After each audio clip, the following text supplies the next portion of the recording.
Shalom प्रियजन हो. आजच्या मायवाराच्या या विशेष उपासनेमध्ये आपणा सगळ्यांचं स्वागत करताना मला मनापासून आनंद होत आहे. अनुग्रह प्रार्थना सहभागितेद्वारे ही उपासना गेले 3 वर्षापेक्षा अधिक काळ सातत्याने चालू आहे. आज या उपासनेमध्ये आपण सहभागी झालात, तुमचं मनापासून स्वागत आणि सर्व मातांचं विशेष अभिनंदन.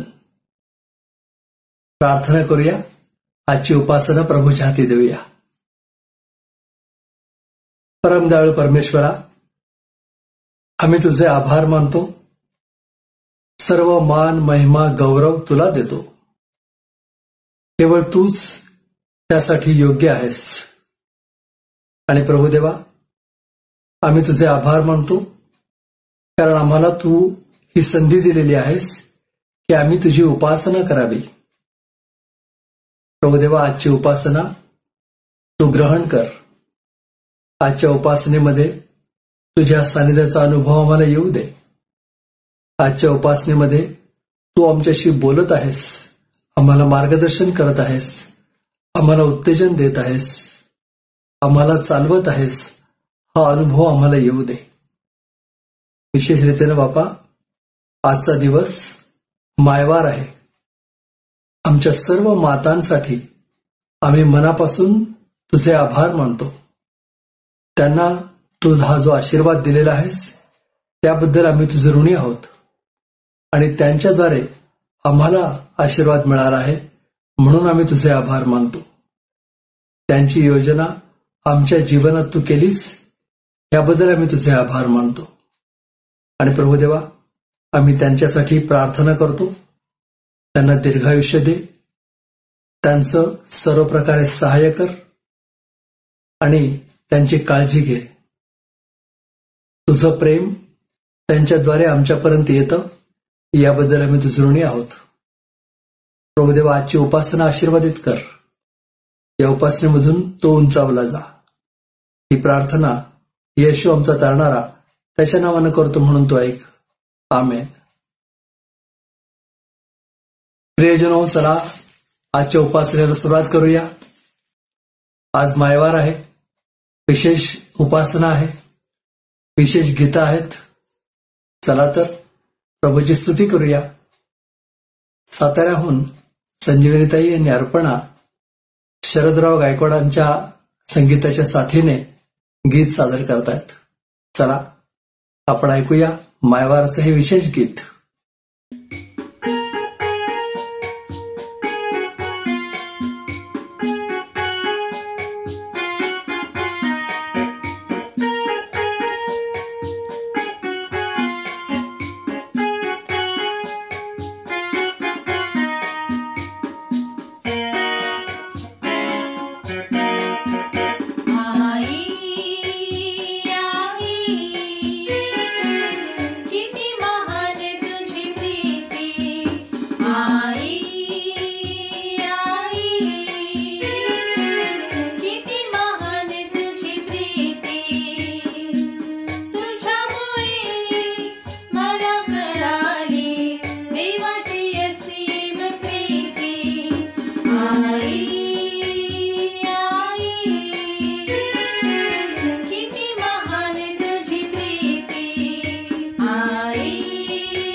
संजीवनीताई, अर्पणा आणि शरद दादा या सुंदर गाण्याबद्दल तुमचे मनापासून आभार.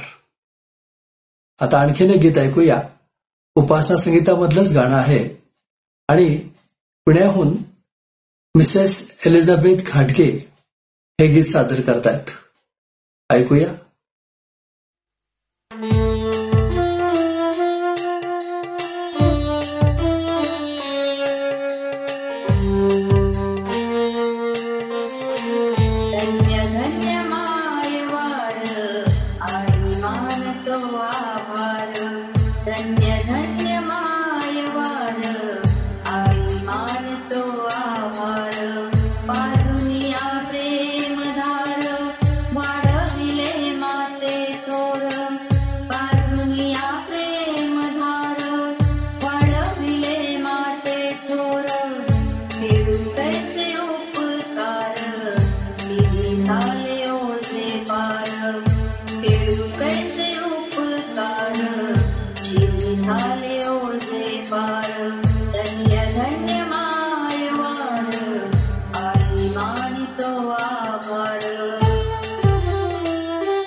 जगी तू मानेर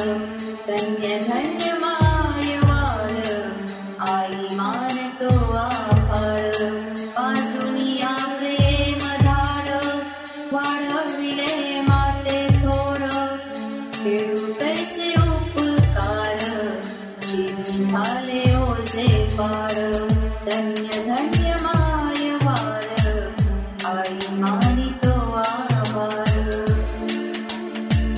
हा मायवार सर्व मातांना आनंदाचा, सुखाचा आणि आशीर्वादाचा जाओ। आमेन।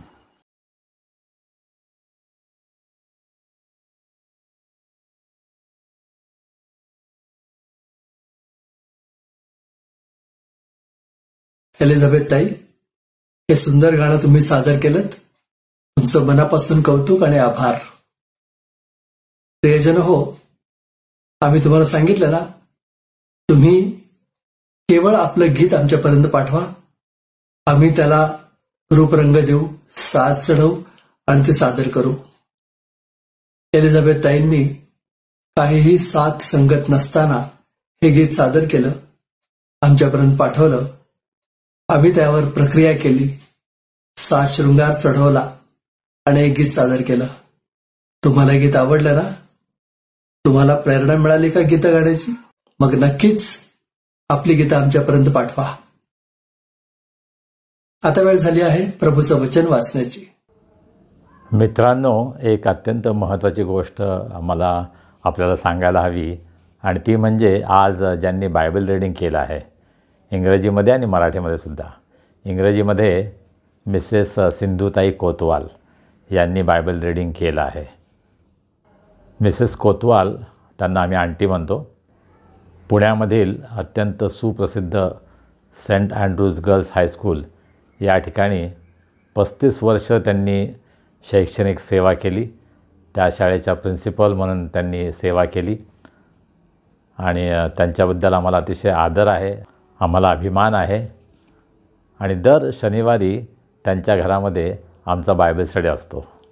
तरुणांसाठी त्यांनी आपलं घर बायबल स्टडीसाठी खुलं केलं आणि गेले अनेक महिने दर शनिवारी संध्याकाळी 6 ते 8 हा पवित्र शास्त्राचा अभ्यास आम्ही करतो। आणि मला असं वाटतं त्यांच्या जीवनामध्ये त्यांनी कायमच प्रभूची सेवा केली। त्या उत्तम गातात, उत्तम अभिनय करतात आणि अर्थात उत्तम शिक्षिका आहेत, सुंदर प्रवचन त्या देतात आणि त्यांचा सहवास आम्हाला मिळतो, त्याबद्दल आम्हाला अतिशय आनंद वाटतो। आणि त्यांनी इंग्रजीमध्ये बायबल रीडिंग आपल्यासाठी केलं आहे, त्यांचा मी अतिशय आभारी आहे। मराठीमध्ये मिसेस संध्या उजगरे यांनी बायबल रीडिंग केलं आहे। संध्या अक्का आमची सर्वात मोठी बहीण सध्या पुण्यामध्ये आपली कन्या पद्मिनी जॉन थॉमस आणि जॉन थॉमस यांच्या घरामध्ये त्यांच्याबरोबर राहतात। मिसेस उजगरे या आयुष्यभर शिक्षिका होत्या। नगरच्या कॉन्व्हेंट्स हायस्कूलमध्ये त्यांनी शिक्षिकेची सेवा केली, त्यानंतर त्या रिटायर झाल्या आणि मग पुण्याला आपल्या घरामध्ये विश्रांतवाडीमध्ये ते आणि त्यांचे मिस्टर प्रोफेसर DM उजगरे, जे अहमदनगर कॉलेजचे प्रिन्सिपल होते, हे दोघंही विश्रांतवाडी या ठिकाणी सेटल झाले। सध्या त्या आपल्या मुलीजवळ मगरपट्टा या ठिकाणी राहतात। या दोन्ही आमच्या मातेसमान असणाऱ्या बहिणींनी आजच्या या भक्तीमध्ये मराठी आणि इंग्रजीमध्ये शास्त्रवाचन केलं आहे, त्यांचा मी अतिशय आभारी आहे। या वयामध्ये सुद्धा आपण पाहू शकतो त्यांचा उत्साह किती आहे। खरं म्हणजे आमच्या बहिणीला संध्या अक्काला पॅरालिटिक अटॅक आला होता, परंतु त्यामधून सुद्धा ती उभी राहिली आणि आजसुद्धा अशा प्रकारे प्रभूच्या सेवेमध्ये ती आहे, त्याचा आम्हाला अतिशय अभिमान आहे आणि आनंद वाटतो। दर रविवारी न चुकता आपल्या अनुग्रह प्रेयर फेलोशिपच्या भक्तीमध्ये या सहभागी होतात आणि त्याबद्दलसुद्धा आम्हाला अतिशय आनंद आहे।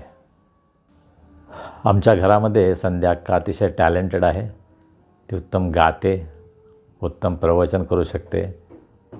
तरुणपणी संडे स्कूलमध्ये, क्वायरमध्ये, यूथ फेलोशिपमध्ये तिने उत्तम सेवा केली आहे आणि या दोन्ही बहिणींबद्दल आम्ही प्रभूला मनापासून धन्यवाद देतो। आपण यांची प्रार्थनेत आठवण ठेवूया। प्रभूनं त्यांना दीर्घायू करावं, निरोगी ठेवावं, यासाठी आपण त्यांच्यासाठी प्रार्थना करूया।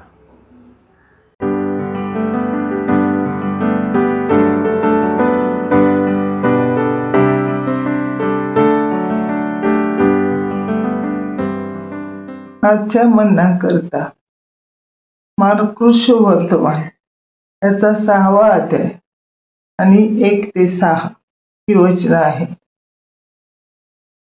येशूचा नासरेतात अभेद. नंतर तो तेथून निघून आपल्या गावी आला व त्याचे शिष्य त्याच्या मागे आले. मग शब्बात दिवशी तो सभास्थानात शिकू लागला आणि पुष्कळ लोक त्याचे भाषण ऐकून थक्क झाले. काय हे ज्ञान याला देण्यात आले आहे आणि त्याच्या हातून केवढीही महत्कृत्य होतात. जो सुता, तो जो मरियेचा मुलगा आणि याकोब, योसे, यहुदा व शिमोन यांचा भाऊ, तोच हा आहे ना? आणि ह्याच्या बहिणी येथे आपल्या बरोबर आहेत ना? असे त्याच्याविषयी खडखडले. तेव्हा येशू त्यांना म्हणाला, संदेशाचा सन्मान होत नाही असे नाही, मात्र त्याच्या देशात, त्याच्या आपतेष्टात आणि त्याच्या घरच्या मंडळीत त्याचा सन्मान होत नसतो. थोड्याशाच रोगांवर हात ठेवून त्याने त्यास बरे केले. त्याशिवाय दुसरे कोणतेही महत्कृत्य त्याला करता आले नाही. त्यांच्या अविश्वासामुळे त्याला आश्चर्य वाटले. मग तो शिक्षण देत गावोगाव फिरला. देवा या वचनांवर आशीर्वाद पाठवो. त्याच्या नामास मान महिमा गौरव असो. आमेन.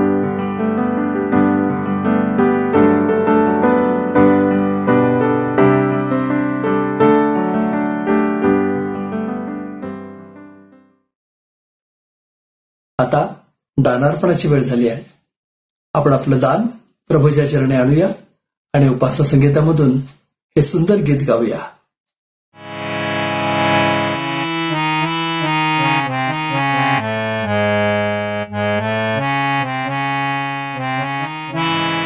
उपासना संगीतामधून आपण 764 हे गीत गाऊया. दारुळे कुशल पाहिजेत असं या गाण्याचं टायटल आहे. आमची आई हे गाणं अनेकदा गायची. अतिशय सुंदर तिचा आवाज आणि तिच्या अतिशय गोड आवाजामध्ये हे गाणं ऐकायला आम्हाला खूप आनंद वाटायचा. आज या मातृदिनानिमित्त तिच्या स्मरणार्थ हे गीत मी गात आहे. तिला आणि आपल्या सर्वांना हे समर्पित आहे. आपण सुद्धा गा माझ्याबरोबर आणि हे गीत गात असताना आपण आपलं विशेष दान परमेश्वराला सादर करूया. जगाच्या बागेत जीवनाची मोट, जगाच्या बागेत जीवनाची मोट, मोट करी ख्रिस्त चालवितो, मोट करी ख्रिस्त चालवितो, जगाच्या बागेत जीवनाची मोट, जगाच्या बागेत जीवनाची मोट. बाग बहरावी येथूनी तेथूनी, बाग बहरावी येथूनी तेथूनी, करीतो म्हणून श्रम अति, करीतो म्हणून श्रम अति, जगाच्या बागेत जीवनाची मोट, जगाच्या बागेत जीवनाची मोट. थारुळे तुडुंबे खळखळती दंड, थारोळे तुडुंबे खळखळती दंड, वाहती अखंड दीनांसाठी, वाहती अखंड दीनांसाठी, जगाच्या बागेत जीवनाची मोठ, जगाच्या बागेत जीवनाची मोठ. कोणतेही झाड न जावे जळूनी, कोणतेही झाड न जावे जळूनी, धरी इच्छा मनी मोठ करी, धरी इच्छा मनी मोठ करी. जगाच्या बागेत जीवनाची मोठ, जगाच्या बागेत जीवनाची मोठ. कोपरा कोपरा जगाच्या बागेचा, कोपरा कोपरा जगाच्या बागेचा, भिजावा तयाचा हेतू असे, भिजावा तयाचा हेतू असे. जगाच्या बागेत जीवनाची मोठ, जगाच्या बागेत जीवनाची मोठ. वाफ्या वाफ्यातून न्यावया हे जल, वाफ्या वाफ्यातून न्यावया हे जल. दारुळे कुशल पाहिजेत, दारुळे कुशल पाहिजेत. जगाच्या बागेत जीवनाची मोठ, जगाच्या बागेत जीवनाची मोठ.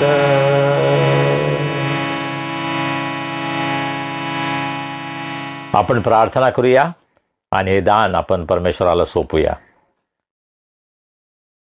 हे आमच्या अत्यंत प्रेमळ परमेश्वरा, प्रभू येशू ख्रिस्ताच्या नावामध्ये आम्ही तुझ्याजवळ येतो, तुला वंदन करतो, तुला उंचवितो, तुला गौरवितो. प्रभू, तू आमचा उत्तम मेंढपाळ आहेस, तू आमची काळजी घेतोस, आम्हाला लागणाऱ्या सर्व गोष्टी पुरवतोस, म्हणून आम्ही तुझे मनापासून उपकार मानतो. प्रभू, आमचं तुझ्यावरील प्रेम व्यक्त करण्यासाठी आम्ही अत्यंत अल्प असं दान तुझ्या भांडारामध्ये आणलं आहे. प्रभू, या दानाचा तू स्वीकार कर, हे दान आशीर्वादित कर. या दानाचा उपयोग सुवार्थ प्रसारासाठी, मंडळीच्या आध्यात्मिक उन्नतीसाठी, गोरगरीब गरजवंत यांच्या गरजा पूर्ण होण्यासाठी होऊ दे, ही आमची प्रार्थना आहे. प्रभू, या दानाबरोबरच आम्ही स्वतःला तुझ्या हातामध्ये सोपवतो.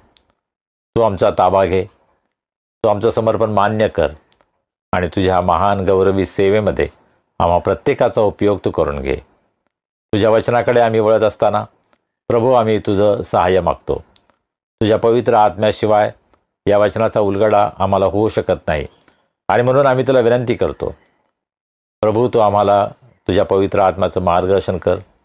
पवित्र आत्म्याच्या द्वारे या वचनाचा उलगडा आम्हाला होऊ दे. तुझं ज्ञान तू आम्हाला दे, तुझं शिक्षण तू आम्हाला दे आणि तू जे काही आम्हाला शिकवत आहेस ते ग्रहण करण्यास, त्याचं पालन करण्यास आम्हा सर्वांचं तू सहाय्य कर.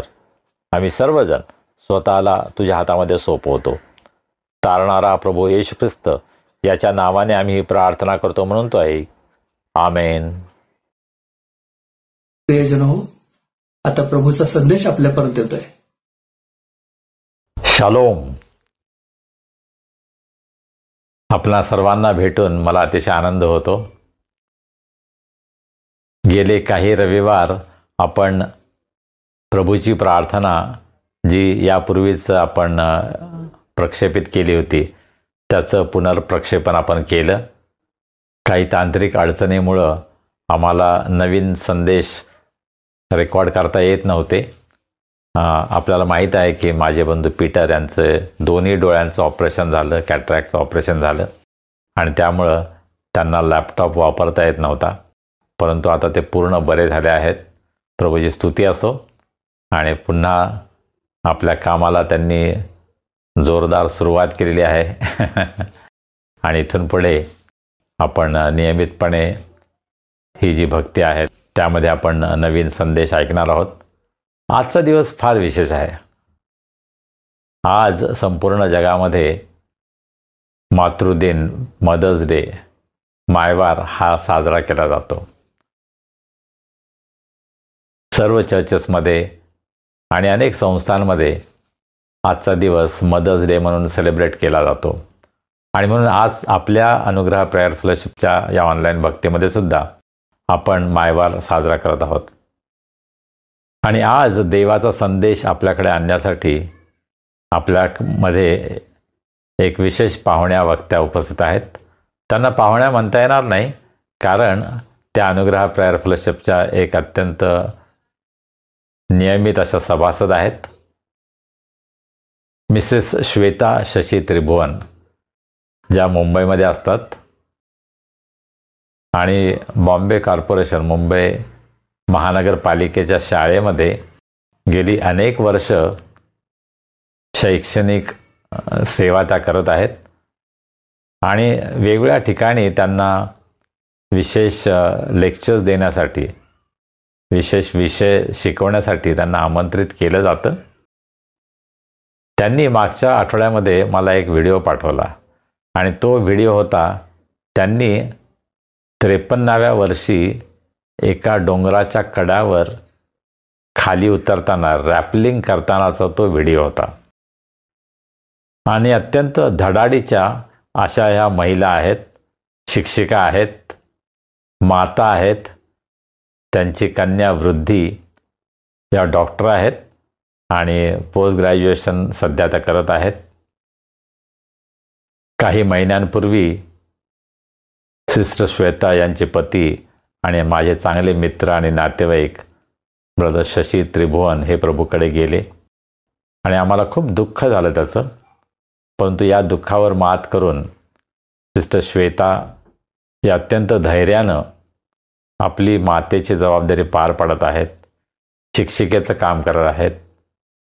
रॉबिन्सन मेमोरियल मेथडिस्ट चर्चमध्ये सुद्धा त्या ॲक्टिव्ह आहेत. आणि अशा ह्या आजच्या या आपल्या वक्त्या सिस्टर श्वेता त्रिभुवन यांचं मी मनापासून स्वागत करतो. आणि देवाचं वचन आज आपण त्यांच्याकडून ऐकणार आहोत.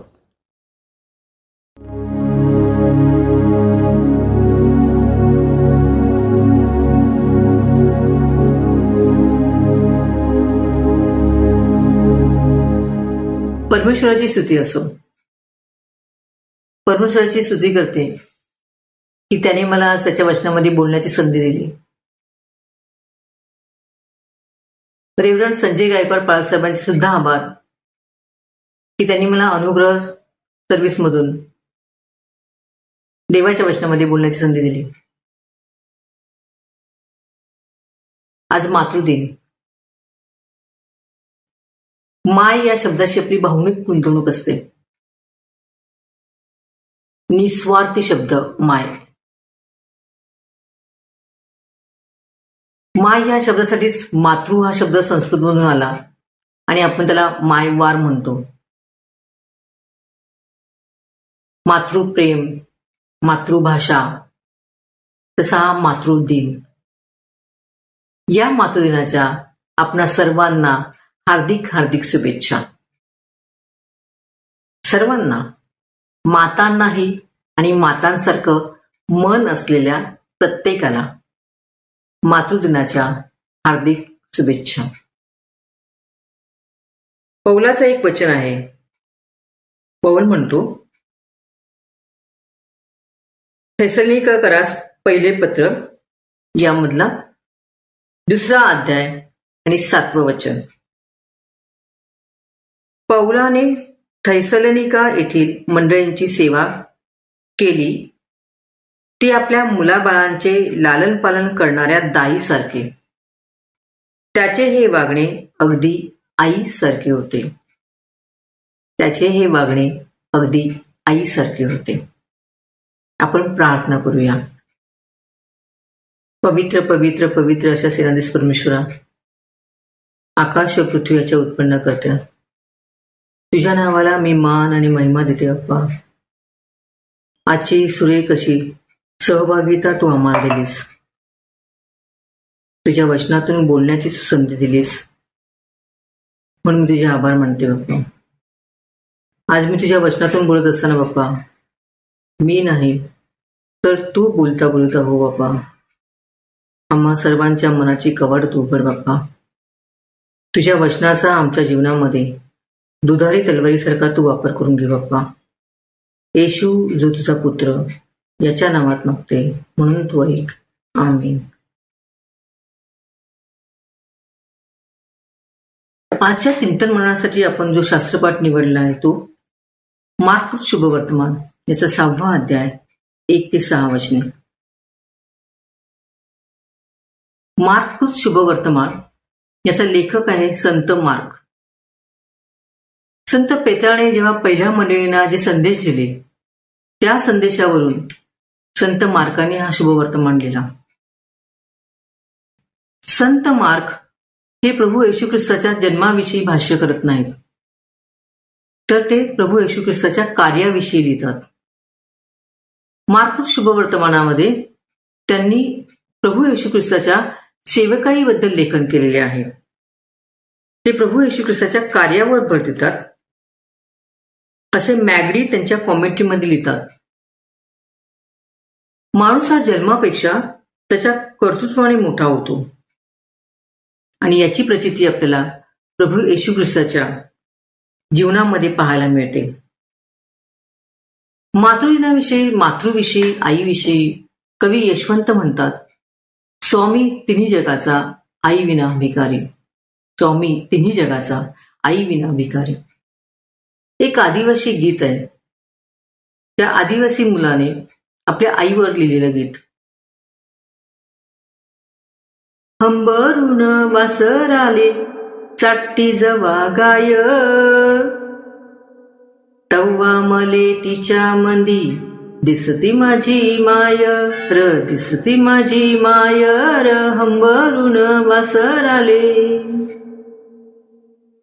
आदिवासी मुलाने आपल्या आईवर लिहिलेली कविता आणि कवी यशवंतांनी आपल्या आईबद्दल उद्गारलेले वाक्य यावर आपल्याला एक गोष्ट तर कळते की आई कधीच गरीब नसते किंवा आई कधी श्रीमंत नसते. आई आई असते, जी आपल्या मुलाची काळजी घेते, त्याचा भविष्याचा विचार करते, त्याचं संगोपन करते, त्याची शारीरिक मानसिक काळजी घेत असतानाच ती त्याची धार्मिक सुद्धा त्याची वाढ व्हावी म्हणून सुद्धा काळजी घेते.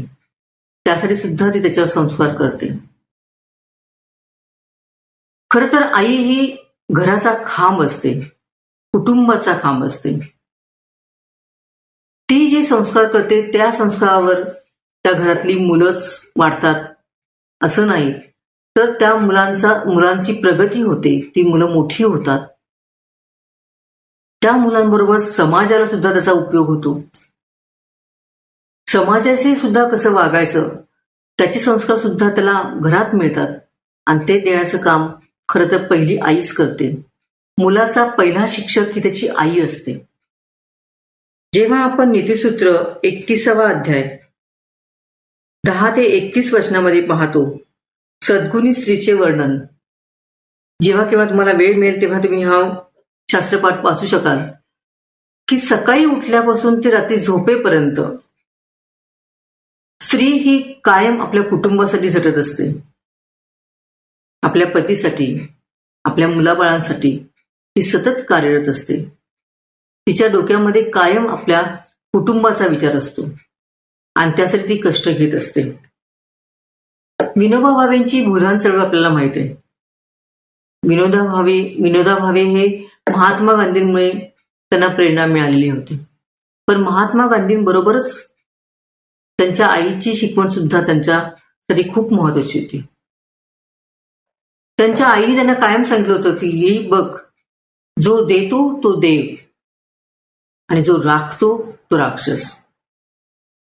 ज्याला देता येतं त्याच्यामध्ये देवाचे गुण असतात आणि जो देणं विसरतो, जे काय आहे ते फक्त मला मिळालं पाहिजे, आधी मला मिळालं पाहिजे, असं करून जो स्वतःजवळ ठेवतो, त्याला त्यांच्या आईने सांगितलं होतं की ती जी वृत्ती आहे ती राक्षसाची आहे. त्यामुळे आपल्याला राक्षस नाही व्हायचंय, आपल्याला देव व्हायचंय, देता आलं पाहिजे. आणि त्यातून त्यांना ती भूदान चळवळ त्यांनी उभारलेली होती. आपल्या आजूबाजूला सुद्धा आपण अशी बरीचशी कुटुंब पाहतो, बरीचशी लोक पाहतो की त्यांना कायम असं वाटत असतं की याच्या घरामध्ये काय चाललंय, त्याचा मुलगा काय करतोय, त्याची मुलगी काय करते, याला आज हे कुठे गेले होते, यांनी आज काय खाल्लं, आपल्या घरामध्ये काय चाललंय त्याच्याकडे फारसं लक्ष नसतं. पण बाहेर आजूबाजूच्या कुटुंबांमध्ये काय चाललेलं आहे, तिथे लोक काय करतायत, त्या चौकशा जास्त असतात. आजही आपण आजूबाजूला अशी काही लोक पाहतो. आता आपण जो शास्त्रपाठ पाहिला त्याच्यामध्ये आपल्याला वेगळं काही दिसतंय का, की तसंच काहीच आहे वेगळं, की जेव्हा येशू ख्रिस्त सभास्थानात शिकवू लागला तेव्हा काय घडलं, तिथली लोक काय म्हणाली की हा कोण आहे, जो सुतार, मरियेचा मुलगा आणि याकोब, योसे व यहुदा व शिमोन यांचा भाऊ, तोच हा नाही काय, आणि याच्या बहिणी येथे आपल्याबरोबर नाहीत काय, असे ते त्याच्याविषयी अडखळले. तिथे असलेल्या लोकांनी सुद्धा काय केलं, त्याच्या कुटुंबाचा उल्लेख केला की हा तो जो सुतार आहे, मरियेचा मुलगा आहे. त्याची 4 भावंडांची पण नावं घेतली की याकोब, योसे, यहुदा, शिमोन, पण बहिणींची नावं नाही घेतली. बहिणींबद्दल मात्र त्यांनी भाष्य नाही केलं. कुटुंबाबद्दल त्याच्या बोलले ते. त्या काळामध्ये यहुदी लोकांमध्ये स्त्रियांना किती महत्व आहे ते यातून दिसतंय का आपल्याला, की त्यांनी त्याच्या बहिणींचा उल्लेख केला नाही. आताची परिस्थिती काही वेगळी आहे का, की तशीच काहीशी आहे? काय पाहतो आपण समाजामध्ये? मुंबई पुण्यासारख्या ठिकाणी आपण सुशिक्षित लोकात राहतो म्हणून कदाचित आपल्याला तसे अनुभव फारसे येत नसतील किंवा मे बी येते असतील. पण एक अनुभव मात्र मला सांगावा असं वाटतो. माझी मुलगी वृद्धी, जी डॉक्टर आहे आणि सध्या ती MD करते गायनेकॉलॉजीमध्ये, शेवटचं वर्ष तिचं. पण पहिल्या वर्षी जेव्हा ती तिथे रुजू झाली आणि एका मुलीची डिलिव्हरी केली, 25-26 वर्षाची मुलगी होती ती. बाळ आणि आई दोघंही सुखरूप. त्यामुळे उलट अपेक्षा अशी होती की अरे दोघंही सुखरूप आहेत, म्हणजे सगळ्यांना किती आनंद झाला असेल, तिच्या फॅमिलीला, तिच्या कुटुंबाला किती आनंद झाला असेल. आपल्याला असंच वाटलं ना की पहिल्यांदा आपण काय विचारतो, आई कशी आहे, बाळ कसं आहे, दोघंही सुखरूप आहेत, छान, लगेच देवाचे आभार मानतो. इथे मात्र तसं नाही झालं.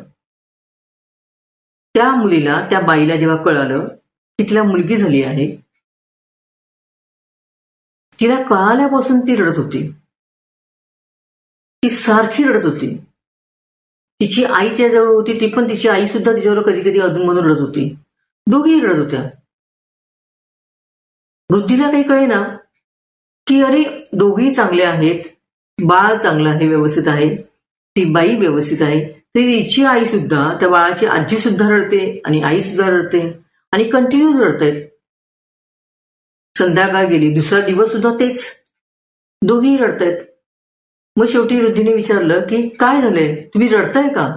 कारण बाळ पण एकदम चांगलं आहे, तुम्ही व्यवस्थित आहात, तर तुम्ही रडताय का? तेव्हा ती मुलगी म्हणाली, त्या बाळाची आई म्हणाली की जेव्हा मला मुलगी झाली आहे, माझ्या सासरच्यांना कळालं, तेव्हा जे ते इथे होते ते सगळे निघून गेलेत आणि त्यातले मला आतापर्यंत कोणीही भेटायला आलेले नाहीत. का?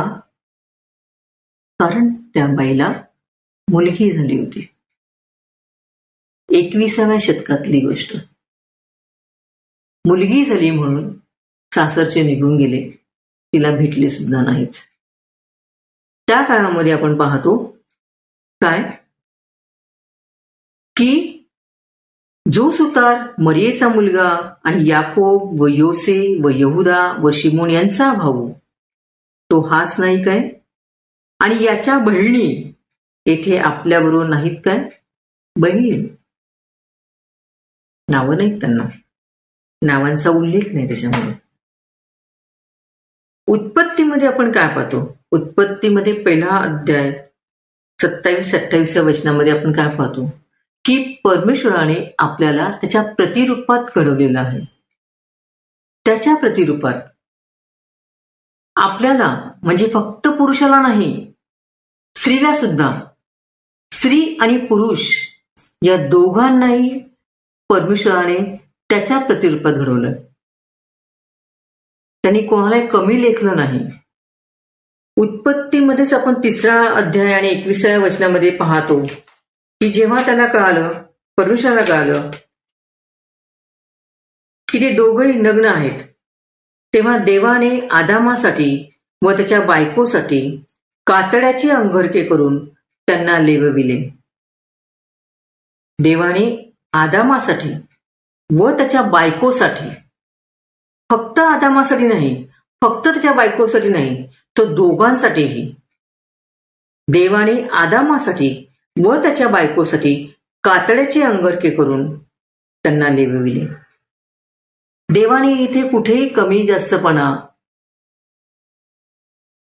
केला नाही, कोणालाही कमी लेखलं नाही, कोणालाही श्रेष्ठ लेखलं नाही. त्यांनी दोघांनाही समान लेखले. स्त्री आणि पुरुषांना दोघांना त्यांनी त्याच्या प्रतिरूपात घडवलंय. दोघांना दिलेली वागणूक सारखी दिसते आपल्याला, पण तरी सुद्धा आपण आत्ता 21व्या शतकामध्ये काय पाहतो? कसलं चित्र दिसतं आजूबाजूला आपल्या? प्रभू येशू ख्रिस्ताचा जन्म हा पवित्र आत्म्याने झाला. पवित्र ग्रंथामध्ये आपल्याला ही गोष्ट पाहायला मिळते. जेव्हा माता मरियेला देवदूताने येऊन सांगितलं की तू कृपा प्रसाद पावलेली आहेस आणि तुझ्या उदरी जे बाळ जन्माला येईल त्याचे नाव तू येशू ठेव. म्हणजे परमेश्वराने माता मरियेची निवड केली, परमेश्वराने योसेफाची निवड केली. कारण योसेफाला जाऊन सुद्धा देवदूताने सांगितले की तुला जी स्त्री वागदत आहे तिच्या उदरी जो पुत्र येणार आहे तो पवित्र आत्म्यापासून आहे. म्हणजे दोघांना सुद्धा देवाच्या दूताने येऊन सांगितलं. तिला सांगितलं की पवित्र आत्म्याने तू गर्भरूप होशील. तसे योसेफालाही सांगितलं. दोघांकडे पण चॉईस होता ना, की मी परमेश्वराचं ऐकू की ज्या समाजात मी राहते त्या समाजाचं ऐकू. कारण समाजामध्ये ह्या गोष्टीने त्रास होणार होता की मान मिळणार होता, सन्मान मिळणार होता समाजामध्ये. त्यामुळे समाजामध्ये वावरताना त्यामुळे त्रासच होणार होता दोघांनाही, आणि दोघांनाही मान्य होतं, माहीत होतं. तरी सुद्धा या दोघांनी सुद्धा कशाची निवड केली? देवाची इच्छा पूर्ण करण्याची, देवाच्या इच्छेप्रमाणे वागण्याची. आणि ते देवाच्या इच्छेप्रमाणेच वागले. त्यांनी समाजाचा विचार नाही केला, त्यांनी देवाच्या इच्छेचा विचार केला आणि त्याप्रमाणेच ते वागले. कारण आपण पवित्र ग्रंथामध्ये पाहतो की योसेफ नतिमान आहे असं स्वतः परमेश्वर म्हणतोय. माता मरियेबद्दल सुद्धा असंच म्हटलं गेलं परमेश्वराने की समस्त विश्व तुला आशीर्वादित म्हणतील. समस्त विश्व. पंत पिलात जो येशू ख्रिस्ताच्या विरोधात होता, येशू ख्रिस्ताचा विरोधी असताना सुद्धा पंत पिलात सुद्धा म्हटला की याच्या ठायी मला दोष आढळला नाही. येशू ख्रिस्ताच्या ठायी सुद्धा मला दोष आढळला नाही असं पंत पिलात सुद्धा म्हणाला. आणि संत योहान काय म्हणाले की हा पहा देवाचा पापहरण करणारा कोकरा जो निष्कलंक आहे. स्वर्गीय पिता म्हणतात हा माझा परमप्रिय पुत्र आहे ज्याच्याविषयी मी संतुष्ट आहे. येशू ख्रिस्ताचे जेव्हा दिव्य रूपामध्ये रूपांतर झाले तेव्हा परमेश्वर काय म्हणाले, हा माझा परमप्रिय पुत्र आहे, याचे तुम्ही ऐका. काय कळतं आपल्याला यातून, की पूर्ण कुटुंब जे आहे ते पवित्र कुटुंब आहे. म्हणून आजही आपण काही ठिकाणी बघा, holy family hospital, secret school अशी नावं ऐकतो. हे पूर्ण कुटुंब आदर्श आहे, ज्यांची निवड देवाने केलेली आहे. असं मी जेव्हा म्हणते तेव्हा मी हेही म्हणते की निवड देवाने केलेली आहे, पण यांनी सुद्धा समाजाला निवडलं नाही, यांनी सुद्धा देवाच्या इच्छेला निवडलं, देवाच्या इच्छेप्रमाणे चालण्याचं ठरवलं. त्यामुळे जेव्हा येशू ख्रिस्त वधस्तंभावर खिळला गेला, तो वेदनेतून जात होता, दुःखातून जात होता, त्रासातून जात होता, तरी सुद्धा त्यांनी वधस्तंभावरून तिसरा शब्द जो उच्चारला तो हा होता, पहा ही तुझी आहे आणि बाई हा तुझा पुत्र. वधस्तंभावर असताना, वधस्तंभावर खिळलेला असताना, वेदनेमधून जात असताना सुद्धा त्याला त्याच्या आईची काळजी होती की माझ्यानंतर माझ्या आईचं काय होईल, आणि म्हणून तो ती जबाबदारी योहानाकडे देतो. तो योहानाला सांगतो की ही माझी आई आहे, हिची तुला जबाबदारी घ्यायची आहे. आणि म्हणून योहाना सांगतो की पहा ही तुझी आहे, आणि आईला सांगतो की बाई हा तुझा पुत्र. जबाबदारी त्यांनी योहानावर टाकली असं आपण म्हणतो, पण त्याला योहान जबाबदारी घेणारा वाटला, ही सुद्धा तितकीच महत्वाची गोष्ट आहे. की येशू ख्रिस्ताला हे माहीत होतं, किंवा येशू ख्रिस्ताला हे कळालं होतं की मी माझ्या आईची जबाबदारी योहानावर टाकल्यानंतर योहान ती जबाबदारी पेलवणार आहे, योहान माझ्या आईची काळजी घेणार आहे, ही खात्री येशू ख्रिस्ताला होती. आणि म्हणून योहानाला त्याने आपल्या आईची जबाबदारी घ्यायला सांगितली. यहुदी लोकांमध्ये नावाला खूप महत्व होतं. खरं तर महत्व आता सुद्धा आहे. आपण सुद्धा आजूबाजूला पाहतो, जर एखाद्या मुला जन्म झाल्यानंतर लगेच गुगल करणं, मग त्यांची नावं शोधणं, मग त्या नावातून कोणते अर्थ निघतात ते शोधणं, मग चांगल्यातलं चांगलं जे नाव असेल ते नाव निवडणं आणि तेच नाव आपल्या मुलाला देणं. जसं आताच्या काळामध्ये आपण एका अभिनेत्याला ट्रोल करताना पाहतो की त्याने त्याच्या मुलाचं नाव जहांगीर ठेवलेलं आहे. जहांगीर असा अर्थ खूप सुंदर आहे, त्यांना तो आवडला, त्यांनी त्यांच्या मुलाला ठेवला, मुलाचं नाव त्याप्रमाणे ठेवलं. झालं काय, प्रत्येक मराठी माणूस उठला की जहांगीर नाव ठेवलंय, अर्थ जरी चांगला असलं तर त्या माणसाने केलेलं कृत्य कसं आहे. म्हणून प्रत्येक वेळेला त्या दोघांबद्दल बोललं जातंय की हे यांनी चुकीचं नाव ठेवलेलं आहे. म्हणजे आता सुद्धा आपण त्या मुलाचं नाव काय असावं, त्यातून कोणता अर्थ अभिप्रेत आहे, त्या नाव जर एखाद्या व्यक्तीवरून ठेवलं गेलेलं असेल तर त्या नावाच्या व्यक्तीने काय कार्य केलेलं आहे हे पाहून त्या मुलाचं नाव ठेवलं जातं. तसंच त्या काळामध्ये सुद्धा त्या मुलाला जे काही नाव दिलं जायचं त्याप्रमाणे त्या व्यक्तीचं वागणं त्या नावाला शोभेचं असं असावं, असं अपेक्षित असायचं. त्यामुळे ही जी 4 भावंडं त्याची होती, ज्यांच्या नावांचा उल्लेख इथे केला गेला, की पहिलं नाव आपण पाहतो याकूब जेम्स, ज्याला ग्रीकमध्ये जेकब म्हटलं जातं. त्याचा अर्थ पेट्रियार्क, घराचा मुख्य पुरुष. जसं परमेश्वराने जुन्या करारामध्ये याकोबाला इस्रायल हे नाव दिलं होतं, Israel, father of the nation. यांनी सुद्धा आपल्या मुलाचं नाव जेम्स ठेवलं, याकूब ठेवलं. त्यांना अपेक्षित होतं की हा आपल्या कुटुंबाची काळजी घेईल. दुसरं नाव होतं योसेफ, कुटुंबाला मदत करणारा, म्हणजे अडीअडचणीमध्ये जर कुटुंब असेल तर कुटुंबासाठी धावून जाणारा, त्यांना मदत करणारा, मदतीचा हात देणारा, त्यांची काळजी घेणारा, म्हणून त्याने त्याचं नाव योसेफ ठेवलं. तिसरं नाव होतं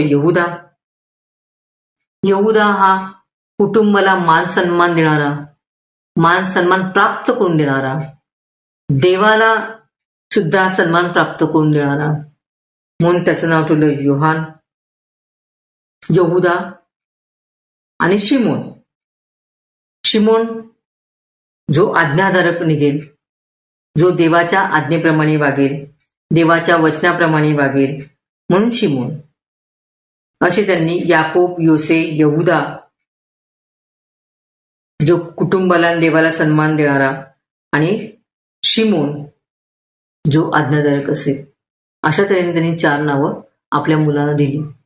अपेक्षित हेच होतं की याप्रमाणे ही मुलं वागतील. पण जेव्हा वधस्तंभावरून येशू ख्रिस्त 3रा शब्द बोलतो की बाई, हा पहा तुझा पुत्र, तेव्हा त्याच्या 4 भावंडांची नावं तो नाही घेत. तो योहानाला सांगतो माझ्या आईची जबाबदारी घे. म्हणजे आपल्याला यातून एक गोष्ट दिसते की या चौघांनी सुद्धा परमेश्वराच्या राज्यासाठी कार्य केलंय. पण कधी? येशू ख्रिस्ताच्या पुनरुत्थानानंतर. येशू ख्रिस्ताच्या पुनरुत्थानापर्यंत ह्या चौघांनी काही काम केलेलं नाही, कार्य केलेलं नाही दिसत. पण येशू ख्रिस्ताच्या पुनरुत्थानानंतर मात्र त्यांनी परमेश्वराच्या राज्यासाठी कार्य केलंय. जेव्हा येशू ख्रिस्त मानवी रूपात होता तेव्हा मात्र तसे घडले नव्हते. त्यामुळे त्यांना त्यांच्या आईची जबाबदारी घेता नाही आली, आणि म्हणून त्यांनी योहानाला आपल्या आईची जबाबदारी घ्यायला सांगितली. आपण काय पाहतो 1 तिमोथी 5 अध्याय 8 वचनामध्ये, जर कोणी स्वकीयांची व विशेष करून आपल्या घरच्यांची तरतूद करीत नाही तर त्याने विश्वास नाकारिला असे होते. तो इसम विश्वास न ठेवणारा इसमापेक्षा वाईट आहे. जर कोणी स्वकीयांची व विशेष करून आपल्या घरच्यांची तरतूद करीत नाही तर त्याने विश्वास नाकारला आहे. तो इसम विश्वास न ठेवणाऱ्या इसमापेक्षा वाईट आहे. आणि येशू ख्रिस्ताने मात्र वधस्तंभावर असताना सुद्धा, त्या वेदनातून जात असताना सुद्धा, दुःखातून जात असताना सुद्धा आपल्या आईची जबाबदारी योहानाला दिली. आपल्या आजूबाजूला आपण कोणती परिस्थिती पाहतो? आई वडिलांची संपत्ती की आई वडिलांची काळजी, आई वडिलांची जबाबदारी? माझ्याकडे 4 घर, माझ्या आई वडिलांकडे 4 घर आहेत, 1 घर मला हवं. त्याला 2 दिलेत, मग मला पण 2 हवीत. संपत्तीची वाटणी होते, आई वडिलांची वाटणी होते, की आई वडिलांची जबाबदारी एकत्रपणे घेतली जाते? आपण कशामध्ये मोडतो? आपल्याला आई वडिलांची संपत्तीमध्ये जास्त इंटरेस्ट असतो की आई वडिलांची जबाबदारी घेण्यामध्ये इंटरेस्ट असतो? की आपल्या हे लक्षात असतं की माझ्या आईने मला लहानपणाचं, आई वडिलांनी लहानपणापासून खूप छान तऱ्हेने वागवलं, सांभाळलं, लहानाचं मोठं केलं, चांगले संस्कार केले, शिकवलं, नोकरीला लावलं, सगळ्या गोष्टी ज्या ज्या काही माझ्यासाठी करण्याच्या गरजेच्या होत्या सगळ्या यांनी केलेल्या आहेत. आणि विश्वाचं चक्र आता पूर्ण होत आहे, विश्वाचं वर्तुळ आता पूर्ण होत आहे. की जी आई आपल्या हाताला धरून चालवत होती ती आई आता म्हातारी झालेली आहे, मग तिला हाताला धरून आपण चालवू शकतो का? जेव्हा आपण लहान होतो तेव्हा आपण 3-3, 4-4 वेळा एकच प्रश्न विचारायचो आणि आपल्या आईला आपल्याला उत्तर द्यायची न कंटाळता. आता त्यांना आठवत नाही म्हणून 3-4 वेळा त्यांनी एखादा प्रश्न विचारला तर आपण त्यांना त्याची उत्तर देतो का? की गप्प बस, किती वेळा एकच वाक्य बोलतेस, किती त्रास देतेस, आम्हाला बाकीची किती कामं आहेत, असं आपण बोलतो. जे जे आई वडिलांनी आपल्याकडे आत्तापर्यंत केलेलं आहे ते सगळं लक्षात ठेवून आपण त्यांची जबाबदारी घेतो का? की फक्त आपण त्यांच्या संपत्तीमध्ये आपल्याला किती वाटा मिळतोय ते पाहतो? निर्गम मध्ये जर आपण पाहायला गेलो तर 2रा अध्याय 1 ते 10 वचनामध्ये आपल्याला फारोची गोष्ट माहिती, की फारो राजा जो होता त्याने जेव्हा सांगितलं की जे इब्री मुलं जन्माला येतील ना त्यांना तुम्ही नदीत सोडा, मुली असेल तर जिवंत ठेवा, पण जे मुलगे असतील त्यांना मात्र तुम्ही नदीत सोडा. मोशेच्या आईने काय केलं? इथे सुद्धा मोशेची आई दिसते आपल्याला, मोशेचे वडील दिसत नाही. मोशेच्या आईने काय केलं? 3 महिने मोशेला सांभाळलं, कळू दिलं नाही आजूबाजूला की हा मुलगा आहे. किती कठीण परिस्थिती असेल ती, की तिला हे जाणीव लोकांना दाखवू दिलं नाही, लोकांना समजू दिलं नाही. फारोच्या सैनिकांमध्ये बातमीदारांची काळजी घेतली आणि आपल्या मुलाची तिने रक्षा केली. 3 महिन्यानंतर तिला असं वाटलं की याला आपण फार काळ आपल्याजवळ नाही ठेवू शकणार, कारण हा मुलगा आहे. फारोला जर कळलं तर त्याला मारलं जाईल. तिला स्वतःच्या जीवाची पर्वा नव्हती, म्हणूनच तिने 3 महिने त्याला सांभाळलं. पण 3 महिन्यानंतर तिला असं वाटलं की नाही, याला आपल्याला आपल्या जवळ आपण ठेवू शकत नाही, याला वाचवायचे आपल्याला. मग ती काय करते, मग ते खूप छान असं निर्गम मध्ये आपल्याला वाचायला मिळतं की ती एक लव्हाळ्याची पेटी घेते आणि त्याला ती शिलाजीत व राळ लावून लिंबते आणि त्यामध्ये ते बालक ठेवते आणि त्या बालकाची जी पेटी आहे ती नदीच्या तीरी लव्हाळ्यात ठेवते. तिथे ती किती वेळ थांबली असा उल्लेख नाहीये. 1 तास थांबली, 2 तास थांबली, 4 तास थांबली, पण ती थांबते, वाट पाहते, कारण तिला तिच्या भावाला वाचवायचं असतं. आणि जेव्हा ती येते फारूची कन्या स्नानाला आणि जेव्हा ती पाहते की त्या पेटीमध्ये ते बाळ आहे आणि ते बाळ इब्री आहे, तेव्हा ही लगेच बहीण पुढे जाते आणि सांगते की अरे हे जर इब्री बाळ आहे तर या बाळाला दूध पाजण्यासाठी एक गाई मी घेऊन येऊ का? फारूची कन्या म्हणते हो, आणि मग ती स्वतःच्याच आईला घेऊन येते आणि सांगते की ही गाई आहे. आणि मग ती कन्या सांगते की या मुलाला तू दूध पाज आणि याला तू मोठं होईपर्यंत सांभाळ. मोशीची आई स्वतःच्या जीवाची पर्वा न करता आपलं बाळ वाचावं म्हणून किती संकटातून जाते, केवढं मोठं रिस्क ती घेते. ती मोशीची आई आपल्या बाळासाठी जेवढं करू शकते तशीच प्रत्येकाची आई असते, जी आपल्या बाळाचं फक्त चांगलं पाहते, त्याच्यासाठी ती कार्य करते, त्याच्यासाठी ती कष्ट घेते, त्याच्यासाठी ती कोणतेही संकट असेल त्या संकटाला ती तोंड द्यायला तयार होते, कारण ती आई असते. तसं आपण इथे पाहतो की येशू ख्रिस्ताने आपल्या आईची जबाबदारी योहानाला दिली. पण जेव्हा येशू ख्रिस्त 12 वर्षाचा होता आणि मंदिरामध्ये जेव्हा तो बसला होता आणि त्याचे आईवडील जेव्हा त्याला शोधतात हे त्याला कळालं की अरे तू इथे बसलायस, तुझे आईवडील तर तुझा शोध घेत आहेत, तेव्हा येशू ख्रिस्त म्हटला की कोण माझी आई आणि कोण माझी बहीण, कोण माझे बंधू, कारण जे माझ्या पित्याच्या इच्छेप्रमाणे वागतात तेच माझे बंधू आणि तीच माझी बहीण. तर परमेश्वराची इच्छा काय आहे, तर जर तुम्ही माझ्यावर प्रीती करता तर तुम्ही माझ्या आज्ञेचे पालन करा. आणि आज्ञा कोणती, तर परमेश्वराने मोशेला ज्या आज्ञा दिल्या होत्या त्यामध्ये एक आज्ञा होती की तू आपल्या आई आणि वडील यांचा मान ठेव. आई आणि वडील यांचा मान ठेव. आणि ख्रिस्ताची आज्ञा काय आहे की जशी आपल्यावर तशी आपल्या शेजाऱ्याला प्रीती कर.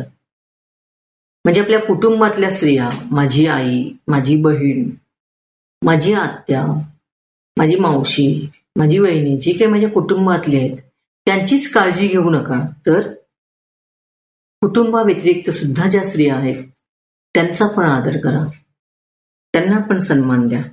आणि जर असं करणं शक्य झालं तरच ही सामाजिक समस्या जी आता उद्भवलेली आहेत त्याचं समाधान होईल. आणि आपल्याला जे वाटतं की देवाचं राज्य यावं, तर देवाच्या राज्याचं पुनर्वसन आपल्याला पृथ्वीतलावर पाहायला मिळू शकतं. मदर तेरेसा, त्यांचं लग्न नव्हतं झालं पण त्या असंख्य अनाथ मुलांच्या माता झाल्या. त्यांनी जो कलकत्त्याला जो आश्रम उभारला त्यावेळेस त्यांना कितीतरी कठीण प्रसंगातून जावं लागलं, पण देवाने त्यांना साथ दिली, वेळोवेळी मदत केली. त्या जेव्हा मरण पावल्या ना तेव्हा 11 देशातून लोक त्यांच्या अंत्यविधीला, अंत्ययात्रेला उपस्थित होते. त्यामुळे आई मुलांसाठी खूप कष्ट घेते. ती मुलाने यशस्वी व्हावं, निरोगी व्हावं, धार्मिक व्हावं, म्हणून देवाच्या वचनाप्रमाणे चालावं म्हणून प्रयत्न करते. जसं 2 तिमोथी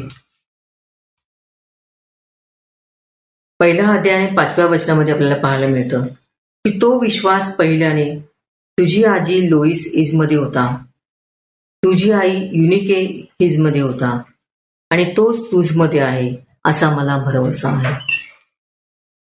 त्यामुळे आई फक्त शरीराची आणि मनाची काळजी घेत नाही, तर आई देवाच्या वचनाप्रमाणे आपल्या मुलाने चालावं म्हणून सुद्धा काळजी घेत असते. आपण ह्या कुटुंबाकडून खूप काही शिकतो. तसं आपलं कुटुंब असं असावं की जेणेकरून बाकीच्यांनी ते आपल्याकडून शिकावं. यासाठी आपले प्रयत्न असायला हवेत. आमीन.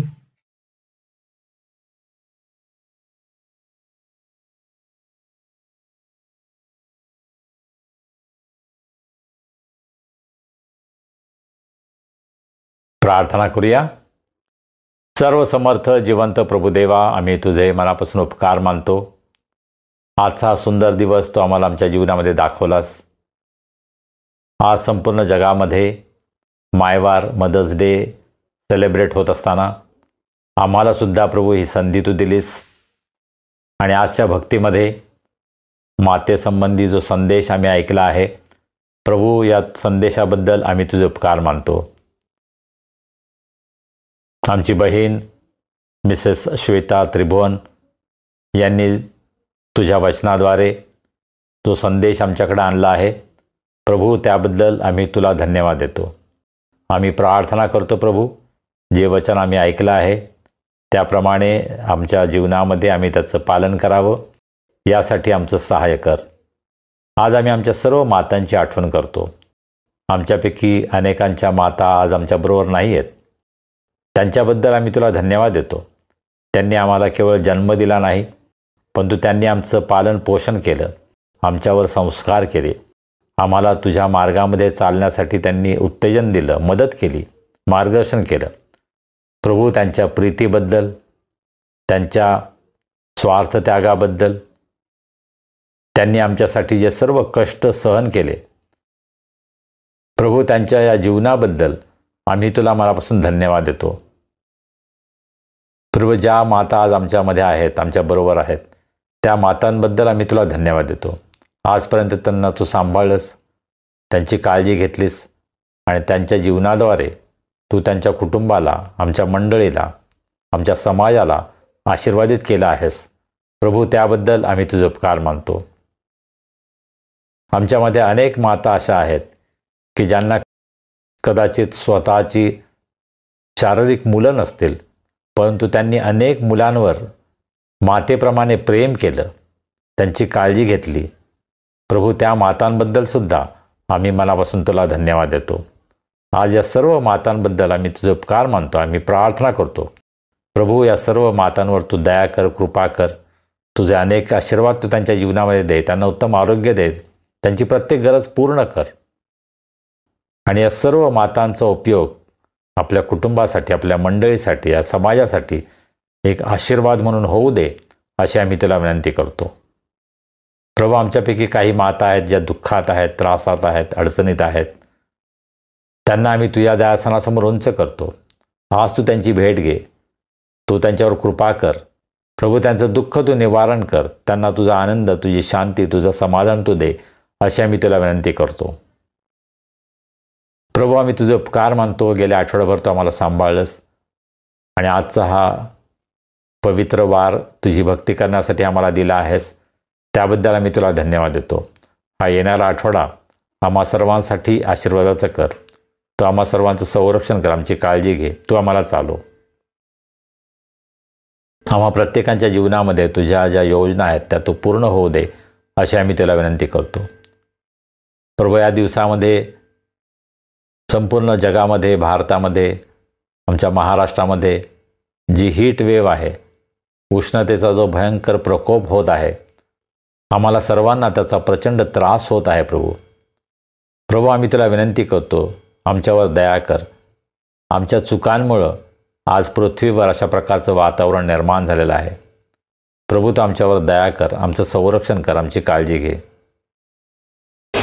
आज आम्ही इस्रायल, मणिपूर, पॅलेस्टाईन, युक्रेन या देशांमध्ये जे असंख्य निरपराध नागरिक आहेत, लहान मुलं, स्त्रिया, वृद्ध स्त्री पुरुष आहेत, प्रभू, त्या सर्वांची तुझ्या पायाजवळ आठवण करतो. प्रभू, तू दया कर, कृपा कर. हे युद्ध थांबू दे, हिंसाचार थांबू दे. या सर्व ठिकाणी तुझी शांती तू प्रस्थापित कर, अशी आम्ही तुला विनंती करतो. प्रभू, हा येणारा आठवडा आम्हा सर्वांसाठी आशीर्वादाचं कर. आमची तू काळजी घे, आमची प्रत्येक गरज पूर्ण कर. आणि पुन्हा एकदा तुझी स्तुती आराधना करण्यासाठी तू आम्हा सर्वांना एकत्र आण. प्रभू, आम्ही सर्वजण स्वतःला तुझ्या हातामध्ये सोपवतो.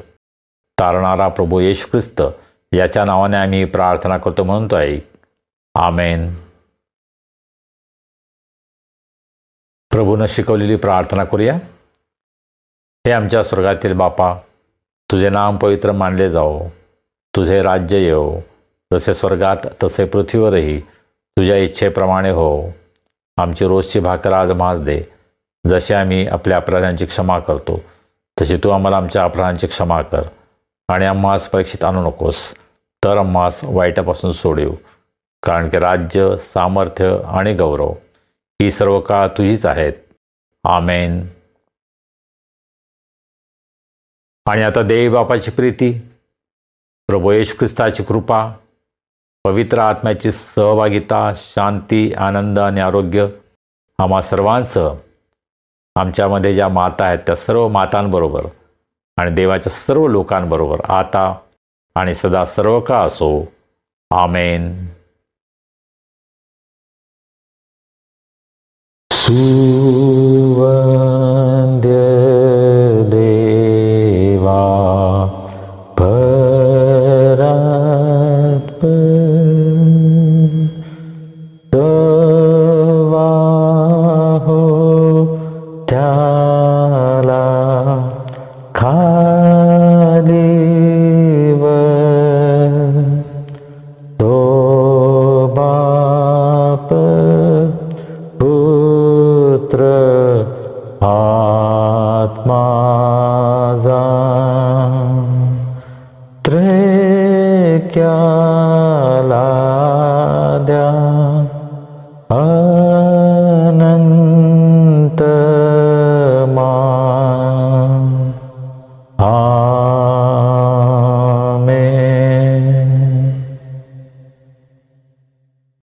प्रियजन हो, आजच्या उपासनेमधून आशीर्वाद मिळाला ना? ही लिंक आपल्या अनेक मित्रमैत्रिणींना, नातेवाईकांना पाठवा, त्यांना आशीर्वाद मिळू द्या. आणि हो, आपले वाढदिवस आम्हाला कळवा, आम्ही आपल्यासाठी प्रार्थना करू. आता भेटूया पुढील रविवारी. तोपर्यंत शालोम.